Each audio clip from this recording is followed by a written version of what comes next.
1965 में भारत और पाकिस्तान के मध्य युद्ध प्रारंभ हो चुका था। दोनों देश विजय की कामना में कोई कसर नहीं छोड़ना चाहते थे। इसी बीच पाकिस्तान ने एक रणनीति अपनाई।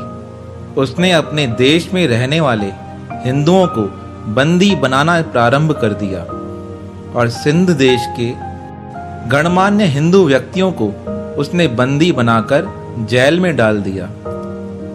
उन्हीं परिवारों में एक परिवार था आचार्य सद्गुरु स्वामी टेवराम महाराज जी के परम भक्त वसणाराम जी का। वसणाराम जी बडाणी गांव के गणमान्य और संपन्न व्यक्ति थे। उनके खिलाफ भी यह रणनीति अपनाई गई। उनके घर कुछ पुलिस वाले आए और उनसे कहने लगे, तुम्हारे खिलाफ एक सम्मन आया है, तुम्हारी शिकायत आई है, तुमने अपने देश के विरोध में कोई गतिविधि की है, इसलिए कुछ समय तुम्हें जेल में बंद किया जाएगा। जैसे ही वह जाने लगे घर से, तो उन्होंने अपने साथ आचार्य सद्गुरु स्वामी टेवराम महाराज जी की मूरत अपने बैग में रख ली। जैसे ही पुलिस स्टेशन पर पहुंचे तो पुलिस वालों ने सामान चेक किया। उसमें आचार्य श्री की मूर्ति को देखकर कहने लगे, इसे तुम अपने साथ यहाँ नहीं रख सकते हो।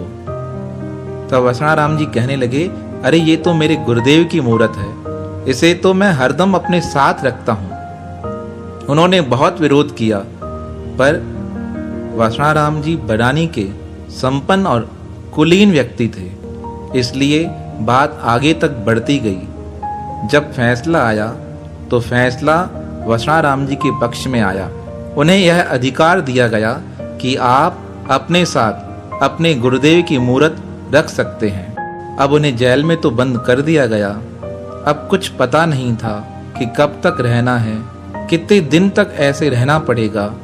तभी एक कश्मीर के बड़े संपन्न व्यक्ति थे चेलाराम, उन्हें भी जेल में डाल दिया गया। अब एक तरफ चेलाराम जी, दूसरे तरफ वसणाराम।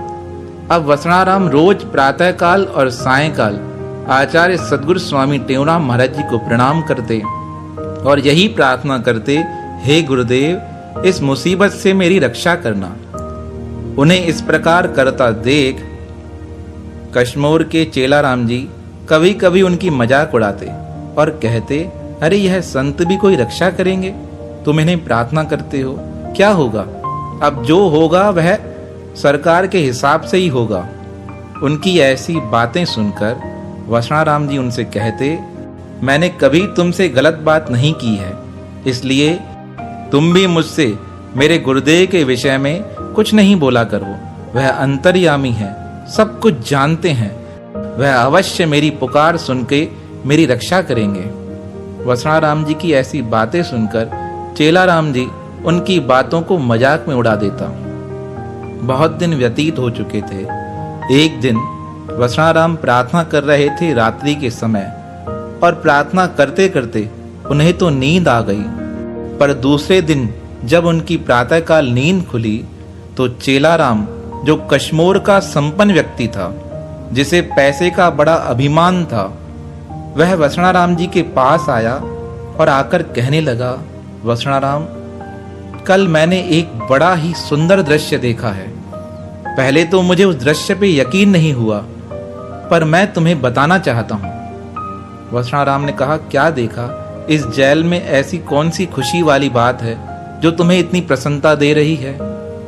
तब चेलाराम बताने लगा, जिसकी तुम पूजा करते हो ना, वह महापुरुष कल रात को मैंने इस जेल में देखा, और इस जेल में आकर जो अपनी जेल है ना, उसके तालों को खींच रहा था। ऐसे लग रहा था वह जंजीरों को खोलने का प्रयास कर रहा है, वह हमारे ताले खोल रहा है। चेलाराम की यह बातें सुनकर वसणाराम जी थोड़ा क्रोधित हुए। कहने लगे, तुम्हें पैसों का इतना अभिमान है? मैंने तुम्हें पहले भी मना किया था, मेरे गुरुदेव के विषय में तुम मजाक मत किया करो, पर उसके बाद भी तुम मानने को तैयार नहीं। तब चेलाराम कहने लगा, अरे वसणाराम, मैं सच्ची कह रहा हूँ, कल मैंने साक्षात इन्हें देखा था, वह हमारे ताले खोल रहे थे।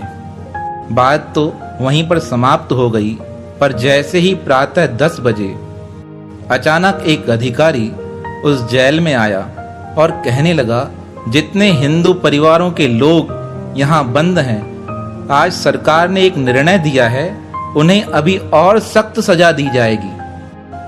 आज जितने भी कैदी यहाँ पर हैं, उन्हें अन्य जेल में भेजा जाएगा जो यहाँ से भी ज्यादा सख्त होगी। जब अधिकारी इस तरह अपना आदेश सुना रहा था, तब वसणाराम जी चेलाराम की ओर देख रहे थे और जब अधिकारी चला गया तब पूछने लगे, तुम तो कह रहे थे कल रात को संत जी आए थे, वह ताले खोलने का प्रयास कर रहे थे, यहाँ तो हमारे ताले और ज्यादा बंद हो गए हैं। आज के बाद कभी मेरे गुरुदेव के विषय में कोई मजाक वाली बात नहीं करना। अब माहौल बड़ा गमगीन था, क्योंकि सबको चिंता थी हमें और भी भयंकर जेल में डाला जाएगा। अब अधिकारियों के अनुसार सबको धीरे धीरे नाम से बुलाया गया।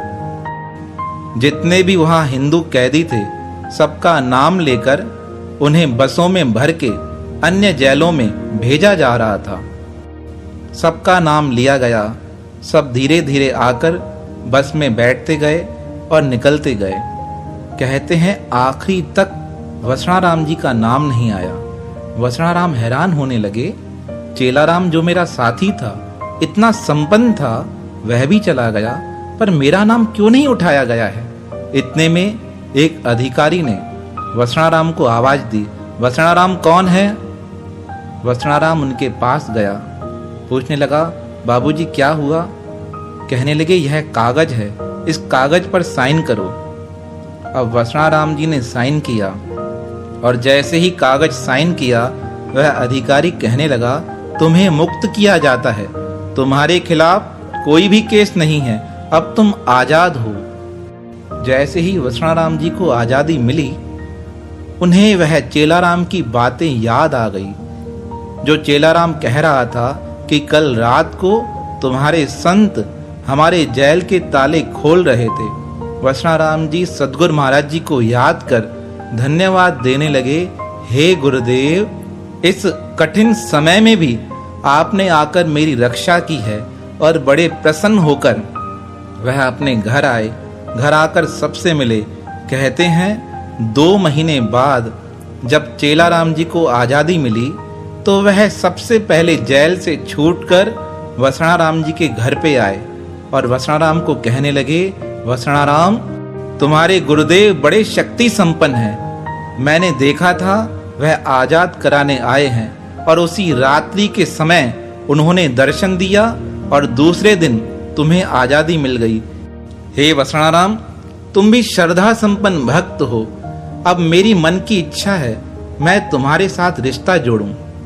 वसणाराम कहने लगे, कहाँ तुम इतने संपन्न लोग और कहाँ हम साधारण गरीब लोग, हमारा तुम्हारा रिश्ता चल ही नहीं सकेगा। पर चेलाराम कहने लगा, अरे मेरे पास तो धन की संपन्नता है, पर तुम्हारे पास भक्ति की संपन्नता है। तुम कैसे भी करके हमारे परिवार से रिश्ता जोड़ लो।